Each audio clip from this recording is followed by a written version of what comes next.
Hello everyone, this is the God Center with Matthew, and tonight we are going back to the Old Testament. We're going into 2 Samuel.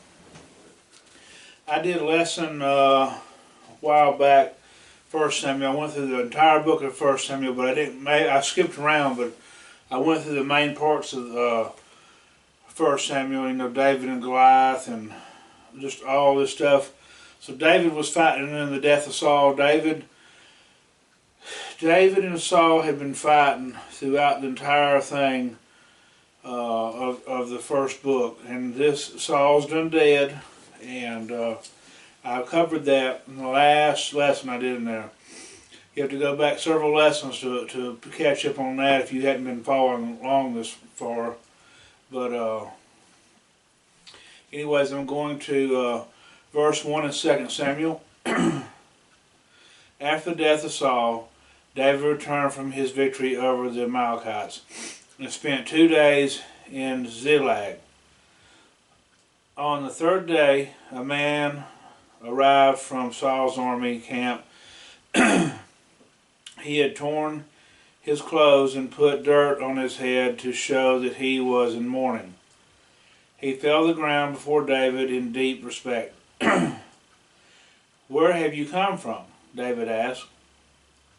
"I escaped from the Israelite camp," the man replied. "What happened?" David demanded. "Tell me how the battle went." The man replied, "Our entire army fled from the battle. Many of the men are dead, and Saul and his son Jonathan are also dead." Now, David had plenty of times to kill Saul, and David refused to kill Saul. Jonathan Saul tried to kill David a lot though. And Jonathan was the son of Saul. Jonathan and David was like best friends, and Jonathan saved David I don't know how many times. I mean, it was just the insanest little cat and mouse game that's been going on between these. And now both Jonathan and Saul are dead. David didn't have to kill Saul. Saul got killed by this young man coming up talking to him now. I'm just filling you on the background of what's going on. The man answered, "I happened to be on Mount Gilboa, and there was Saul laying on his spear, with the enemy chariots and charioteers closing in on him. When he turned and saw me, he cried out to me to come to him. 'How can I help?' I asked him. He responded, 'Who are you?' 'I'm a Amalekite,' I told him. Then he begged me, 'Come over here and put me out of my misery, for I am in terrible pain and want to die.'" Saul fell on his own spear but didn't kill him. It's a funny thing how sometimes that happens. You know, he's trying to out himself and he's laying there, so he's having to get somebody to kill him. So I killed him, the Amalekite told David, "for I knew he couldn't live. Then I took his crown and his armband, and I have brought them here to you, my lord." So the guy thought he was doing a just deed. You know, he killed, the man asked him to kill him, he did kill him, and he grabbed all the stuff of the kings and brought them to David. Okay, so now we're in verse 11. David and his men tore their clothes in sorrow when they heard the news. They mourned and wept and fasted all day for Saul and his son Jonathan, for the Lord's army and the nation of Israel, because they had died by the sword that day. Then David said to the young man who brought the news, "Where are you from?" He replied, "I am a foreigner, an Amalekite who lives in your land." "Why were you not afraid to kill the Lord's anointed?" David asked. David's been scared the whole time because David knew that Saul was anointed by God himself. David, like I said, David's had chance after chance to kill him. He even snuck in there and snuck into the camp this one time and tiptoed through all these people and grabbed something just so Saul knew that he was there. You know, so it's this is where God said David's a man after his own heart. So David does do some stuff. I'm fixing to get into that. So I'm only going to touch into chapter 3. I'm going to skip over chapter 2. There's just a bunch of war. We're going to finish chapter 1, then I'm going to touch into 3. There's a little bit that I've seen that may correlate, so I was sort of reading. I didn't really get into all the way to chapter 3, but I read enough of it to where I need to jump into this for a second, and it's going to make sense. So David knows he's not supposed to touch God's anointing. This guy didn't know no better. You know, sometimes we as people don't know no better. We don't know no better, and it can get us in a lot of trouble not knowing no better. So the best thing for us to do is to read this word and try to know better. Try to know about what's going, what you know, because some stuff can lead us into spiritual death, and then spiritual death leads us into not making it there, not making it to where we need to go, which is the heaven with the Father and the Son. You know, I'm fixing to read this. This is what not knowing better gets you. Then David said to one of the men, "Kill him." So the man thrust his sword into the Amalekite and killed him. You have condemned yourself. David said, "For you yourself confess that you killed the Lord's anointed one." We condemn ourselves. Sometimes, you know, like doing the stupid stuff, we condemn ourselves. I've condemned anything that we do.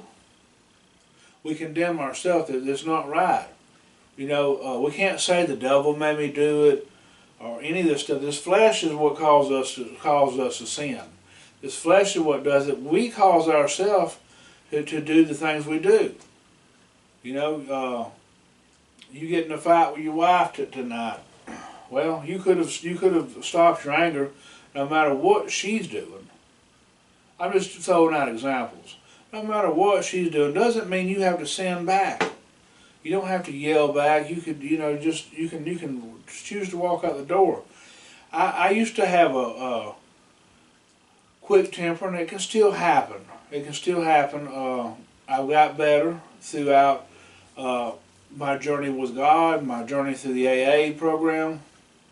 You know, between both of them, it's really works hand in hand, and I realize that, like, it's all on us.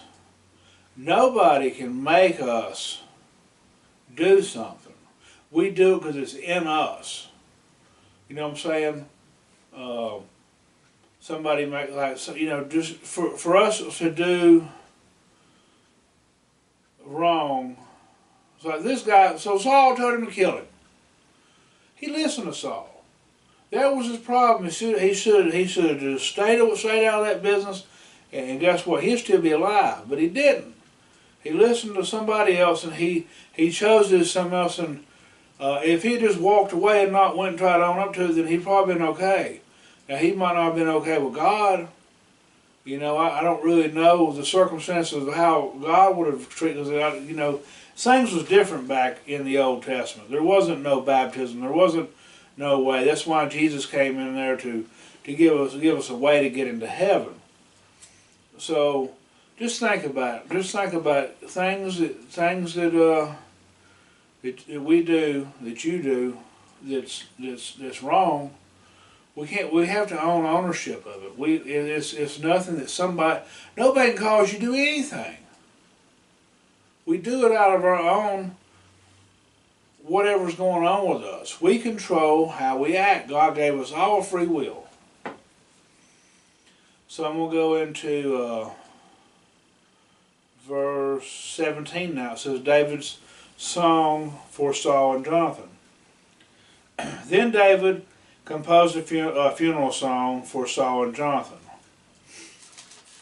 And he commanded that it be taught to the people of Judea. It is known as the Song of Bow, and it is recorded in the book of Jasher. Your pride and joy, O Israel, lies dead on the hills. Oh, how the mighty heroes have fallen. Don't announce the news in Gath. Don't proclaim it in the streets of Ascalon. Or the daughters of the Philistines will rejoice, and the pagans will laugh in triumph. O mountains of Gilboa, let there be no dew or rain upon you, nor fruitful fields producing offerings of grain. For there the shield of mighty heroes was defiled. The shield of Saul will no longer be anointed with oil. The bow of Jonathan was powerful. So Jonathan did use a bow. Jonathan was very good at the bow. There was one time where he had to shoot a bow, had to shoot an arrow like either too close or too far away to give David the heads up on where to go to hide. You know, it was that's where this comes from. Evidently, he was a good archer. You know, and the sword of Saul did its mighty work. They shed the blood of their enemies and pierced the bodies of the mighty heroes. How beloved and gracious were Saul and Jonathan. They were taught in life and death. They were swifter than eagles, stronger than lions. O women of Israel, weep for Saul, for he dressed you in luxury scarlet's clothing and garments decorated with gold. Oh, how the mighty heroes have fallen in battle. Jonathan lies dead on the hill. Okay, this gets deep right here. How I weep for you, my brother Jonathan. Oh, how much I loved you. And your love for me was deeper than the love of a woman. Oh, how the mighty heroes have fallen. Stripped of their weapons, they lie dead. So, a lot of people try to say that these two had some kind of little love thing going on. It doesn't say. Jonathan possibly might have been gay. I had the gay vibes from Jonathan. It doesn't really say, but it says right here. I'm gonna prove to you that David wasn't though. Them two had a relationship, and David did love Jonathan. Jonathan did love him. He's saying that, and your love for me was deeper than the love of a woman. Sometimes, there's different types of love, and like so I'm fixing to. There's different types of love, and like sometimes, like me and my dad had, love each other, and I trust him. I trust him more than anybody here on this earth. Me and him get into it sometimes over silly stuff, but I trust him. So, I trust him, and I do anything I can for him. I know he'll do anything he can for me. Now, I've had my tools with that. That's why I can actually relate to a lot of what David's probably my favorite character in the Bible. He has a lot of women problems, or he goes through a bunch of women, and I can relate with some of this stuff. So I'm gonna go to actually. I'm going to skip chapter 2. Chapter 2, I'm going to give you some highlights. David was anointed king of Judah. That's one of the 12 tribes of Israel. But Ishbosheth proclaimed the king of Israel. So it's like, there's something like I guess sort of a civil war type thing going on here. When the South succeeded from the North, it's something like that. Evidently David has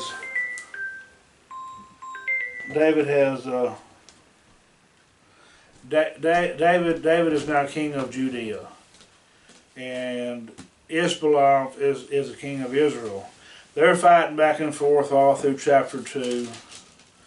And then this is where I was trying to get out to basically prove that David wasn't gay, and the reason why David and Jonathan's relationship was what it is, because I'm fixing to prove to you that David just didn't have strong relationships with women. I mean, I think I don't know, back then they just had a bunch of women, they just had sex with them. There wasn't, I think that's about all they was, and I think today's society has changed into something like that, where women and men just sort of use each other for sex, and there's no actual. But this is deep rooted back into these days. There's people. My mom and dad's been married, and I know other people, but I also know people that's been married 3 or 4 times. I've got family members that's been married three times, or maybe even more, or maybe a little less. But anyways, I'm rambling. What I'm trying to get to is I'm gonna go to chapter 3 now. That was the beginning of a long war between. I'm just telling you about the war. Who were loyal to Saul and those who were loyal to David. As time passed, David became stronger and stronger, while Saul's dynasty became weaker and weaker. David's son born in Hebron. These are the sons who were born of David in Hebron. The oldest was Amnon, whose mother was Anamon from Jezreel. That's one kid, one wife. Second was Daniel, whose mother was Abigail, the widow of Nabal from Carmel. There's 2 women. The third was Absalom, whose mother was Makkedah, the daughter of the Temanite king of Geshur. That's 3 women. The fourth was Adonai, whose mother was Haggith. 4 women. The fifth was Shpunah, whose mother was Abital. 4 or 5. That's 5th woman. The sixth was Ithran, whose mother was Elijah, David's wife. So there's only one that said it was David's wife. These other ones, it doesn't say it was David's wife. So he's got 6 children, 6 different mothers, and it's only saying one of them was his wife. See, the other 5 had been concubines, or just whores, just women he slept with, friends with benefits or whatever. It doesn't really say, it just says who these women are, but there's only one that says it's his wife. Him and Jonathan, like I said, them 2 had a good relationship. Like, they saved each other. Jonathan saved him several times, and Saul was trying to kill him. So, but David had enough sense to know not to kill the anointed. The one thing I know is not to mess with God's anointed. I'm never going to talk bad about somebody that may even be possibly anointed. I may say I don't agree with them. I can say all that I don't agree with them, because there's a lot of stuff that David and Saul didn't agree on. So it's not that you can't disagree with somebody that's anointed by God, but I'm not going to do anything to harm them. I can tell you that, because you don't even know who is or who isn't. You see the guy lost his life, so it's very important to stay away from any of that. Stay away from any kind of thing that could harm somebody. And that's just anybody. It's not even just God's anointed, but it caused death in this. And like I said, David's just whoring around, looks like. He's got one wife, but he's got 6 kids by 6 different women. You know, it's just, so it's been going on since these days, you know. They act like, people act like it's just today's society, but it was going on then. This whole sexual immorality has been going on since the beginning of time. And there has been people, there's been people in the Bible soil, and Jesus teaches us to be that way. You know, and David is a man after God's own heart, but he struggles deeply with this sexual immorality. A lot of people do. I have, and I could still. I've been trying to tame it down, and work on things and pray. That's all we can do is work toward ourselves and pray, and try to become a better person. So anybody that's tries to look down on somebody because they've had several marriages, or they've got a couple different babies' mamas, or a couple different fathers. King David was a prime example. God still loved him. God still loved him, and that's all I'm trying to get at is God can still love us even if we're not doing right. Like, it's not for us to just keep trying. Like, our goal is to try to do right and to try to work towards the goal of pleasing God. And David was like some stuff like I've talked about in previous videos. Some things are a little bit easier to give up than others. Like the drugs and alcohol, that was a very hard thing for me to give up. I'll be honest with you, I didn't think it was ever going to just be something that wasn't in my life. You know what I'm saying? It's been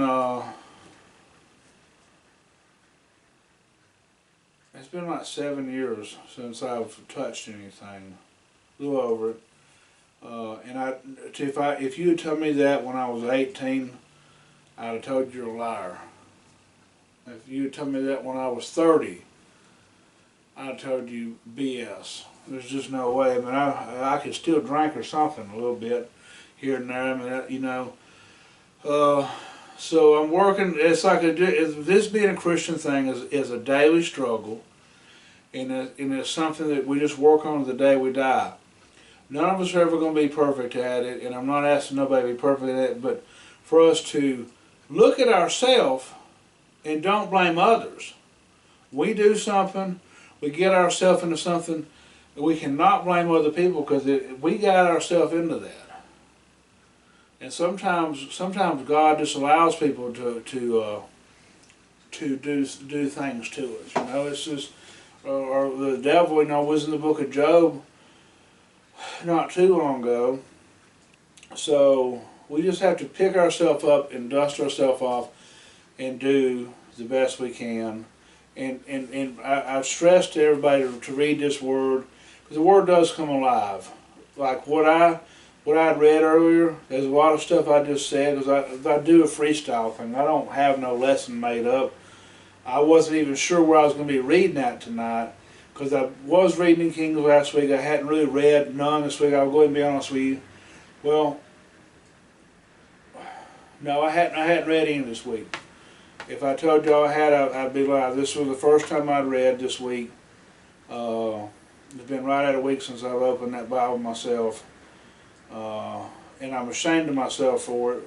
But I picked up and I was in the book of 1 Kings. That's where David actually dies in the beginning. And I was like, I need to go back because I want to sort of be in order. I did 1 Samuel, so I'm in 2 Samuel now. And that's sort of where God put me at tonight. And I didn't even want to read all of chapter 1. I was trying to do some jumping around, but I was like, you know what? I'm just going to correlate this because it ends with the whole thing where people do say them two had some kind of gay relationship, but I don't believe that to be true. Now, Jonathan, he might have been a little squirrely.